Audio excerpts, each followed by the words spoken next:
walitti haasofna. Gadi hin buusin immoo mama ba'an. Gadi hin buusin. Mee as mi'aati mee babaadha. Duraan siidha Jimaan haraama ka jedhu daliila Qur'aanaa fi hadiisa irraa sii fidaa dhageeffadhu hin loliniiti. Fidii fayyee yoo jiraate. Yoo jiraate fidii. Kan barbaadaninis fidii yoo jiraate. Haga an haasa'ee geessu hin dubbatin. Haga an haasa'ee geessu hin dubbatin. Yoo an haasa'ee geeffadhee jedhe eega seeratti diina irratti godhe akkana seerri. Suuraataniin banadha gaanis ragam banadha suuraan nuuf hima. Inni haa fidutu mama ba'an. Nin fidadha jeemi. Dhageeffadhu waan an siin jedhu dhageeffadhu. Woomanni fidatu sanuu ilaalamee haa fidu. Fidadhu Abu Khalid.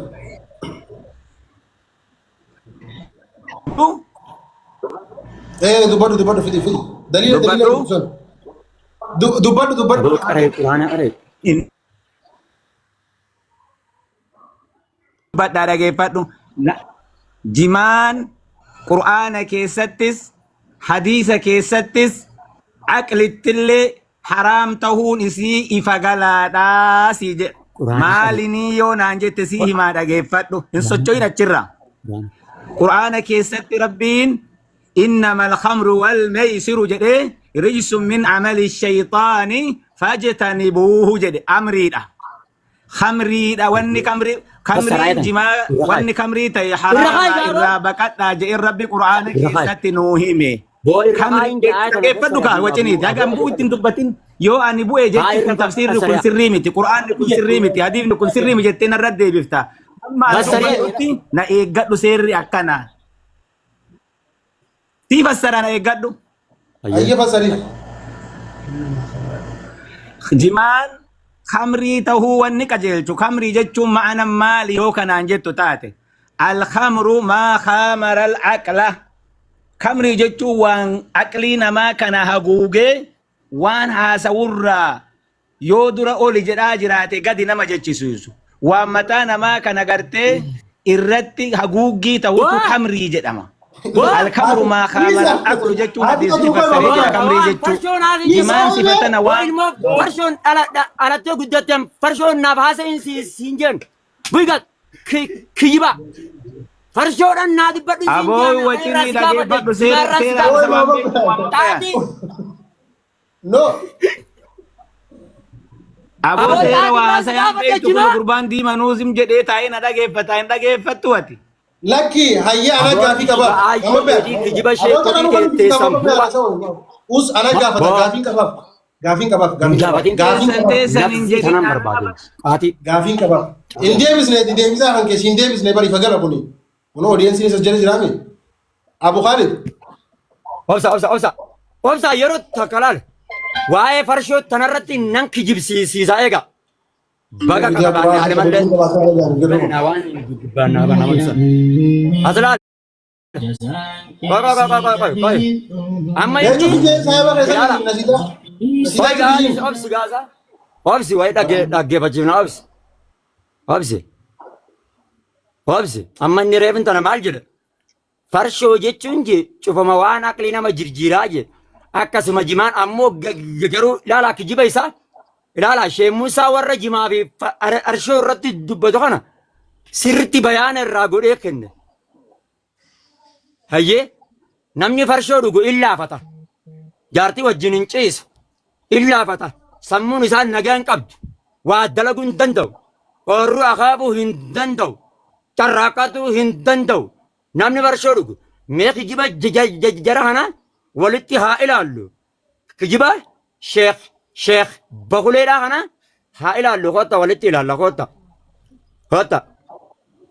kotta mee naa as kenna namni farshoodhaa dhugu kotta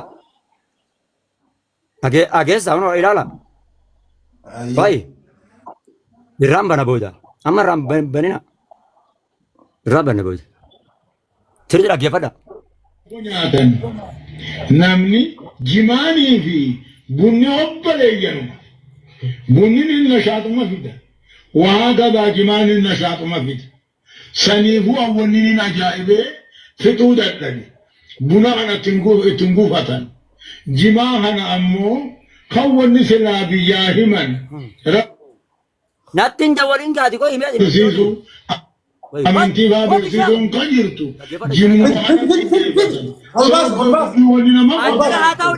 dubbiin tun jimaa dhabuudhaaf immoo kijiba isaati kuutee koy leencoo gwaargite hundi sheekote warreessi oli dhuufu dhuufti imbaara itiyer gabitti moo waan inni ta'e beekuudhaaf moo maaluma nama jechisiif ammoo isin akkasirraan fagaattu yoo jimaan qabaannees biti teenya bal'oo akka dhaabnuuf jimaa dhaabbadha ama tokko nama dhaqqaba ama lama nama dhaqqaba yoo kan hin beekne taatanis jimaan nama macheessu jaartii fi haadha nama wallaalchisu firran nama fincaansisu baradha kanaan isinii dhaama obboleeyyan kiyya kan na dhageessan kan na agartan akkasi quba qabaadhaa nama jibaan haaraami jiru wanni jiruuf waa lamarraa takkuma wa'immaa hin qabneef ijaa wa'immaa wallaalaaf ijaa gaaf tokko jedhan sheekni yamanii tokko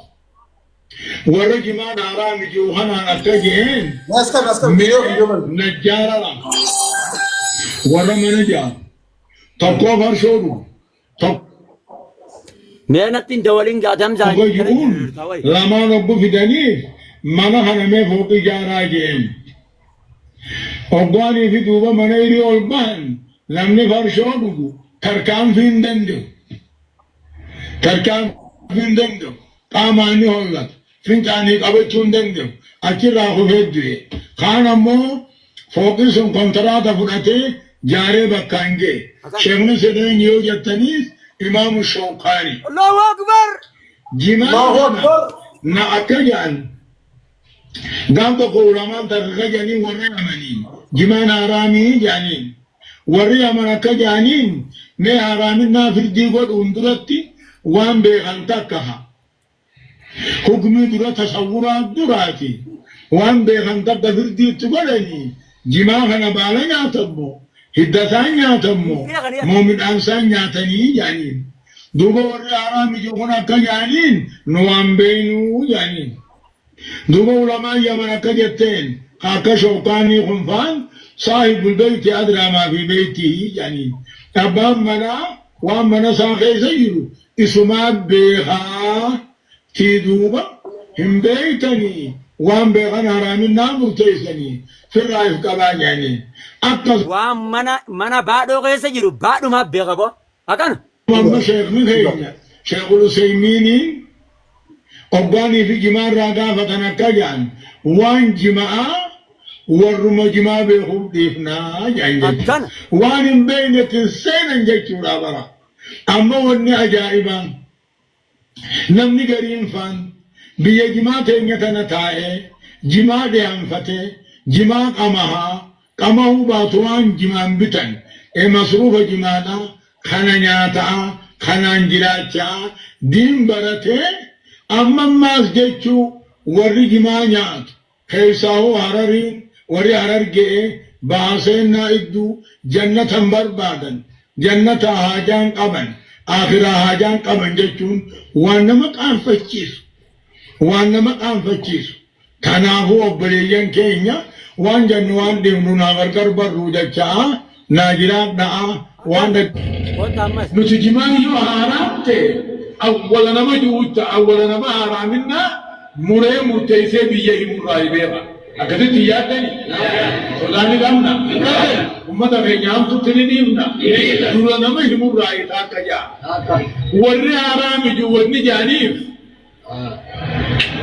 farshooni wal fakkaataa jaa wanni rabbiin gurra namaa uumeef hawaatti dhageenye surrii wanni mataa keessa uumeef hawayii yaadani qalbii wanni qoma uumeef hawayiin baratani arraba wanni uumeef haa kheyriitti dubbatani ija wanni uumeef kheyriin haa arkani daa'iba waanuma namni arki viidiyoon tun tagaafa ishee adamti tulaalaan ni agartaa ishee adamti tulaala ishee Musaa bira jiru rabbi rahmata haa godhuuf yallaa lilaa ulamaa waanuma namni dhage waanuma namni yaade waanuma namni beeke jala deemne yoo jaaniin ansiraata biyya dhaloota irraa oolu ضربتني كميري سنبر لما ضربتني جلالة أما فرشو حديثنا نبي محمد عليه الصلاة والسلام أكادوا ما حامر القلب وفطر البدن عن العمل جم حديث أربعة في حديث إمام أحمد جني كل ما حامر العقل Kulolaan micaarree buntanaa jecha ishee muusan farshoodhaa dhiyeeffatu jimatti dhiyeeffatee ilaala kijiba isaanii Allahu akbar wanni inni baqatee ba'uudha warri jimaan haraam jiru akka ishee muusaa ba'a arrabsan kuma qabaatanii akka ishee adamtuu tuulallee qabriitti arrabsaa jiran kota waliin itti bobana. فطر البدن عن العمل جم وانصر هذا وجه جارتي في عادات ولا تسي كامل عفسي في الرفنجان سوجا روغا كما دين النبي عليه الصلاه والسلام جي نمتي برشيدو باشودو هذا في جارتي ادميو اون كيف انا تيجي بتشوندن يفمر القديس خاتم ميو عبر يعني ألف في بعض دمبيو إجنو ولا أنا قلتو Akkana. إذا كاي ملوكا هاي هانون لوكا بكان هذا إذا ختام أنا دلقابو لجي اتحان يقامو حرفين تك حركات تك دراو دويتي ليه برشو مول فكاتا والله والله وان أجائبا Nakosta kabar sini yang jalan. Nakosta kabar sini. Abenya jimaa kana fudhachuu dadhabbiidhaan bakka jaan takkaa'uu wallaanaa bakka jaan hadiisni kuni hadiisa abbaati hanka imaamu ahmadi كل من حامر العقل وفطر البدن عن الأمل جاء دبي كينون جبا دين الإسلامي دين ترتيبه خافاني هدوبه خم بباسين مغج خن اتعامنا نمباز خدنيا Mereka sudah berjalan jauh. Kamu jauh nakosta kabar sini. ما فرطنا في الكتاب من شيء جاب ربي Akkana. على طريق التفصيل على طريق الإجمال وأما على